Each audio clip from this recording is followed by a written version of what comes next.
Hi, I'm Duncan Black. I'm 21, from Burton-upon-Trent. I'll sort of tell you a quick synopsis of my life. Born quite a few years ago, obviously. Very happy childhood, very much loved.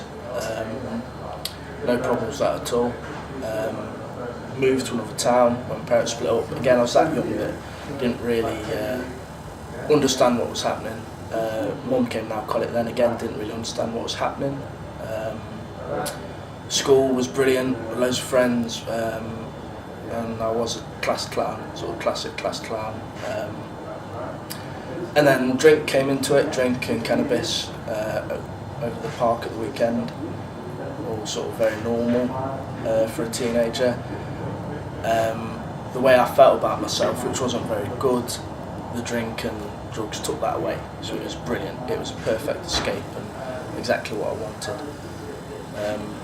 So I found my sort of niche, what I wanted, and I did it for about 4 more years, constantly. Stealing off my family, you know, the people that loved me the most, and I really didn't care, because getting my side or my cannabis was more important than sort of, you know, my family. Ended up homeless, living in the woods for 2 months, just me and a handheld radio.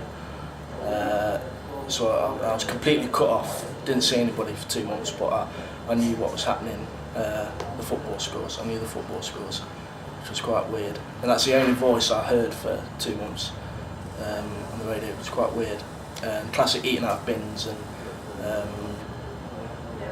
sleeping in the day, going out at night, real stick of the dump kind of stuff. Ended up being found by the police. My family reported me missing.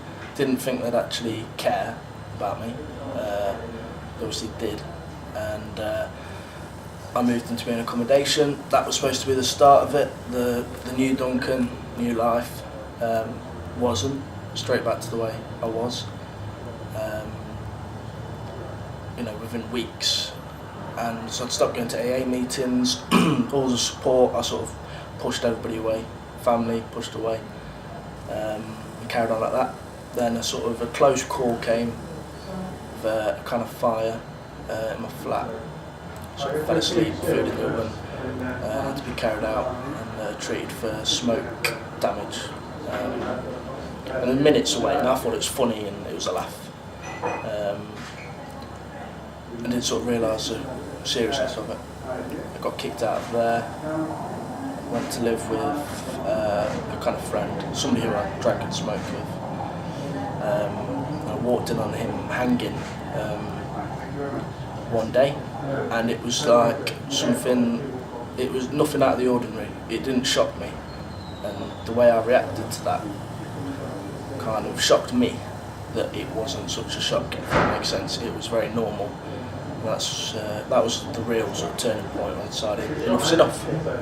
So I went into a rehab. Luckily I lived 10 seconds away from this rehab, and I finally went there. And this is after loads of people told me that I should go, and it wasn't until I sort of saw it myself that I decided to do it, and that was 10 months ago. And it's the best decision I've ever made, the bravest decision I've ever made. It was scary thinking that to be abstinent for the rest of my life, not to have a single drink or a spliff ever again. Didn't think it was ever going to be fun, but it is. And that's what I needed somebody to tell me, that you can live sober and without drugs, and it can be pretty normal.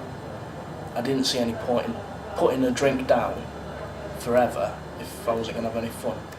It made more sense to carry on.